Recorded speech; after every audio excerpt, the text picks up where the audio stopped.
Hey y'all.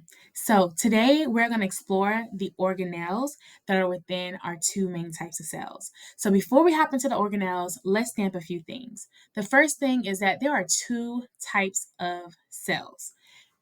Every living thing is made of cells, and they're either going to fall in one of two categories. Either they're going to be classified as a eukaryote or they'll be classified as a prokaryote. Now, when it comes to examples, a prokaryote, an example would be a bacteria cell. And we can see that right here. Now, eukaryotes can fall into two categories.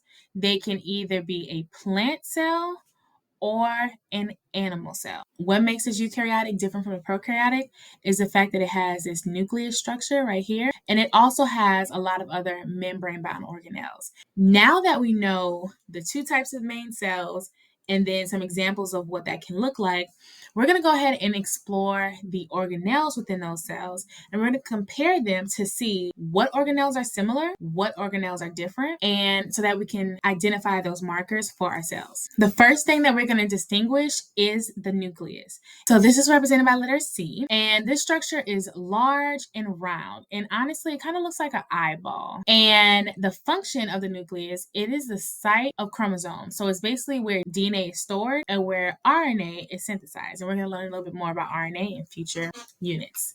And it is found in plants and animals. It is not found in a bacteria cell, hence why it's not highlighted here. So the next organelle we're going to talk about is the rough ER. This is represented by the letter B. So we can see like this kind of like squiggly outline right around the nucleus. So there are these rows of flattened membranous sacs that are studded with ribosomes. So as you can see here, there's these little dots that are along it. Those dots are the ribosomes, and that's why we call it a rough ER, because it gives that surface some texture. Function of a rough ER is protein synthesis, so it makes proteins.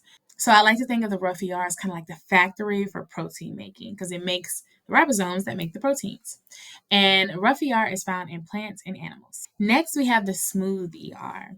The smooth ER is the letter E, and as you can see in this box here, it looks the same as rough ER, but it's not studded with the ribosomes. So these structures are also rows of flattened membranous sacs, but there are no ribosomes that are on it. And of course, with there being no ribosomes, its purpose is not to make ribosomes, which make proteins. Its purpose is that it deals with membrane or lipid synthesis. So basically, it helps to make fats, and it also helps with detoxification. So if someone was drinking a lot of alcohol, it's the smooth ER that's going to help to filter and detoxify that.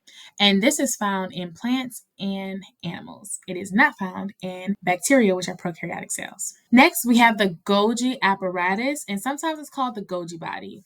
And this is letter J, and we can see a box here. This structure is also rows of flat membranous sacs. And their structures are not exactly the same, right? There is some differences, and we can see how this Golgi body looks different from the smooth ER, okay? So different structures, different functions. And the function of the Golgi body is that it modifies and transports proteins and carbs and deals with carb synthesis. So when I think of the Golgi body, I like to think of the Postal Service, because in the Postal Service, it's going to package those things up and it's going to transport it to where it needs to go. So the Golgi body is kind of like the post office, packages and ships things off, and the things it's shipping off are those proteins. And of course, it also makes our carbs. The Golgi body is found in both plants and animals. So far, everything we've seen is in plant and animal cells. So they're in eukaryotic cells, but not in the prokaryotic. Now we're getting to some similarities across the board. We have what's called the plasma membrane, and it's also known as the cell membrane because it surrounds every single cell. So this is represented by letter O. And as you can see, it's on the plant. It's not this outer border. It's this inside portion right here. This little thin line on here. It doesn't look that way in person. We're going to look at a unit where we zoom in and can really see how complex it is. But that's that. And on the animal cell, it is on the outside. And for bacteria cells, it's that inner membrane here. Notice it is found in plants, animals, and bacteria cell. So that means if you're looking for what is one thing that all the cells have in common, having a cell membrane or plasma membrane is one of them. So the structure of the plasma membrane is that it's a double layer of phospholipids, and we learned in Unit 1 that phospholipids are a type of lipids. hence it's in the name, lipids. And the function of the cell membrane is that it separates the internal cell environment from the external environment, and it allows substances to enter and exit the cell. It is very important that as our cells are growing and developing and so much stuff is happening, that the nutrients they need inside get in, and what they need to release is released. And that happens, that transportation of important molecules or waste is through the cell membrane. Next, we have the cell wall. Now, the cell wall is this outer portion right here. And here is like this light gray part. As you can see, the cell wall is on the outside of the cell membrane. And the cell wall is in plants and bacteria. So do not say that only a plant has a cell wall. No, bacteria also has one, but animal cells do not have a cell wall. Animal cells only have a cell membrane. Now, how does a cell wall look? It is rigid and it contains cellulose, which is a type of carbohydrate. And the function of a cell wall is that it provides support and protection of the cell, which makes sense. If it's on the outside of the plant cell, we want to give that cell structure for all the things that this plant might experience while being outside and in some intense heat. And the same with bacteria cell and all the environments that they are a part of. Next, we have the chloroplast. And I want us to make a note that a chloroplast is plants only. It is not in animal cells. So if you ever see a chloroplast, you should automatically know this is a eukaryotic cell, but it's particularly a plant eukaryotic cell. The small organelle that has double membranes, and those little stacks that we're talking about are called thylakoids, and it's kind of shaped like a stack of coins. And if you look at all the structures here, that's the only thing that looks like that. So we can identify the chloroplast right here because we can see like those stack of thylakoids. Now, what is the function of the chloroplast? The function is that it is the site of photosynthesis.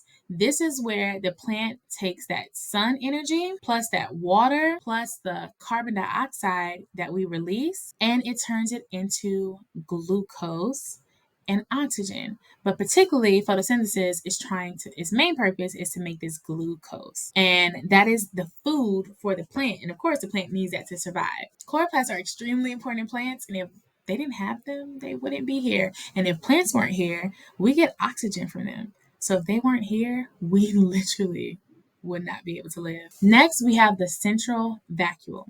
Now, the central vacuole is a thing that is, again, only in plants. So it is represented by the letter H, and this is super easy to find because it looks like a big, large bubble inside of the plant cell. It's huge. And we call it a central vacuole because there are vacuoles inside of the cell. Like this right here is a vacuole inside of the animal cell, but notice it's not as big. And the reason why the plant has a big central vacuole is because they have to take in a lot of water to make their food and to survive. So it is necessary for them to have a central vacuole. The function of the vacuole is to store substances and provide pressure for that cell so they can maintain homeostasis when going through all the different phases of its growth. And again, it's only found in plants. Just as I mentioned earlier, you have a central vacuole that's in plants, and now we have small vacuoles, and these are in animals. And we can see a picture of it right here. Same bubble, but it's a lot smaller than the central vacuole in plants. And the function of this small vacuole is that it stores substances. So similar function, but just on a smaller scale for animals. Now we have something that's similar for all of them, the cytoplasm. So the cytoplasm, it looks like we're pointing to nothing, right? It's just all this little blank space. It's this jelly-like or clear substance. Its function is to hold organelles in place within the cells.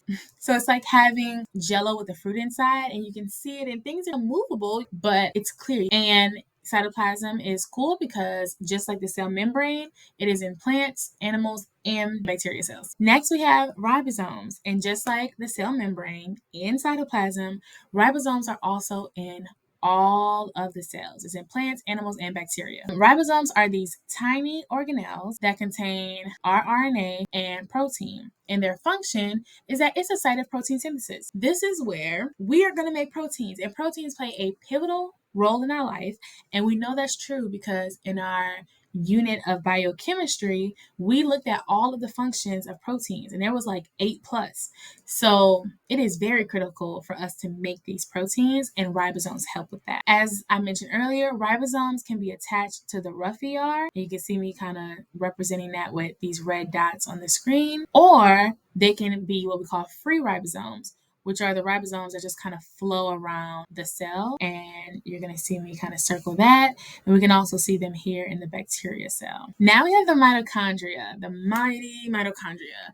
And this is represented by the letter A. It kind of looks like this. So its structure is small and it has double membrane. It's shaped kind of like a maze. And the function of the mitochondria is the site of aerobic respiration, or basically this is where cellular respiration occurs. Cellular respiration makes ATP. In middle school, you probably heard that the mitochondria is the powerhouse of the cell. Please do not put that on your paper. What does that mean? When we think of a powerhouse, or if we're trying to power our house, we need energy. So what you need to communicate if someone asks, what is a mitochondria? You'll say, this is a site where we make energy. Because again, we're trying to power the house, and the cell is the house. And the mitochondria is found in plants and animals. We have the lysosome. And the lysosome, it kind of looks like a bowl of cereal kind of floating around. And it is a large spherical or circular structure that contains enzymes. And these enzymes help with the function, which is that it helps with digestion. So I think of lysosomes kind of like Lysol. It helps to or digest the bad stuff, right? Or digest the stuff you don't need. And that's kind of what lysosomes do. It takes up things and the enzymes help to digest it, so we get the nutrients we need from it and get rid of the rest. And lysosomes are found in animals only. Peroxisomes. And these are these small spherical structures that contain enzymes as well. And these enzymes in particular help with the function of protecting a cell against hydrogen peroxide. If you didn't know, your body naturally makes hydrogen peroxide, and this can be really harmful for you. So peroxisomes help to break that down so that you don't die from the toxic stuff inside of your body. Talk about self-sabotage, huh? Now we have centrioles. Centrioles are found in plants and animals. It kind of looks like a pair of cylinder organelles, and their function is that they develop what we call spindle fibers, and these help with cell division or mitosis. Now we have the cytoskeleton. The cytoskeleton is a string-like network of microfilaments and microtubes, and their function is that they control the cell shape and movement of the chromosomes. And cytoskeletons are found in plants and animals. So here's a recap of some of the organelles that we talked about, or the main ones, but I do want to stamp a few things before we leave. 1, plant cells have 3 things that animal cells do not have, and I call them the 3 C's. The first is a cell wall. The second thing, plants have a chloroplast. And the third thing is that plants have a central vacuole, which is our big bubble. So again, we call it the 3 C's. Plants have cell wall, chloroplast, and central vacuole. Animal cells do not have that. But remember that bacteria does have a cell wall, but they don't have the other 2. And I'll see you at the next video.